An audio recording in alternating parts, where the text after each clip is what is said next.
মাছ আমার অনেক পছন্দের একটি আইটেম। যে কোনো মাছই আমি অনেক বেশি পছন্দ করি। মাছে ভাতে বাঙালি বলে কথা, প্রমাণ তো করতেই হবে। তো সকালবেলায় জামাইকে নিয়ে চলে গেলাম যাত্রাবাড়ি মাছের আড়তে। আজকে ভেবেছি নিজের পকেট থেকেই টাকা খরচ করে মাছ কিনবো, অনেকগুলো টাকাও নিয়ে গিয়েছিলাম। এর আগেও জামাইকে একদিন পাঠিয়েছিলাম যাত্রাবাড়ি, সে সেই দিনও প্রায় 27-28 কেজির মতো মাছ নিয়ে গেছে। আজকে আবার আমি এসেছি মাছ দেখার জন্য, মাছ কেনার জন্য, আম্মুর কাছে বাচ্চা দুইজন রেখে। আর যেমনটা ভিডিওতে দেখেছিলাম তার থেকে প্রাইস তুলনামূলক বেশি মনে হয়েছে। পাইকারি বললেও পাইকারিতে পাইনি আসলে, কিন্তু তারপর এখানে অনেক অনেক মাছ দেখে খুবই ভালো লাগছিল। সামনের পুরোটা শুধু ইলিশ মাছই, ইলিশ মাছ দেখে তো চোখ জুড়িয়ে যাচ্ছিল। বিভিন্ন সবজি টবজিও ছিল। মোট কথা আমার এখানে যে খুবই ভালো লেগেছে। আর এখানে বিভিন্ন ধরনের মাছ ছিল, যেটা আমি আগে বললাম যে মাছ যেহেতু আমি অনেক পছন্দ করি, এই কারণে এই জায়গায় আমার যেতে খুব ভালোই লাগছিল। অনেকে মাছের স্মেল হয়তো পছন্দ করে না, কিন্তু আমার তেমন ইস্যু নেই। তো যাই হোক, এখানে বিভিন্ন ধরনের মাছ দেখছিলাম। ইলিশ মাছটা আগে কিনতে চেয়েছিল রাব্বু, কিন্তু বললাম যে ইলিশ মাছ আগে কিনলে নরম হয়ে যেতে পারে। তো এখান থেকে চিংড়ি মাছ নিচ্ছিলাম। এখানে প্রায় 4 কেজির মতো ইলিশ মাছ হবে, 100-150 গ্রাম কম থাকতে পারে। আর এই ইলিশ মাছগুলো বেশ বড় সাইজের ছিল। কোরাল মাছও দেখছিলাম। আর আমার ফ্রিজের জায়গার কথা চিন্তা করে নেওয়া হলো না, অলরেডি অনেক মাছ কিনে ফেলেছিলাম।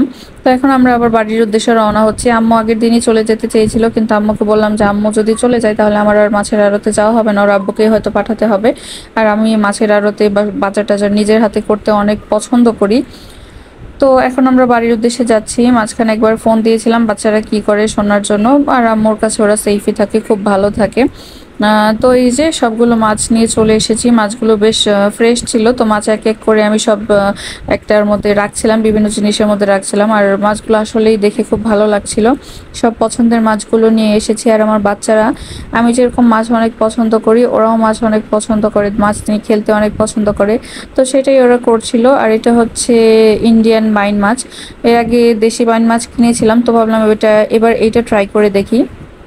বিভিন্ন মাছ ট্রাই করা উচিত আসলে, কোনটার কেমন টেস্ট বোঝার জন্য। আইড় মাছ নিয়েছি।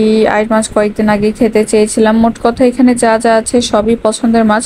আরও অনেক মাছ কেনার ইচ্ছা ছিল, যেমন গুলশা মাছ কেনার ইচ্ছা ছিল, গুলশা মাছটা পাইনি। সুরমা মাছ কেনার ইচ্ছা ছিল, ওইটাও পাইনি।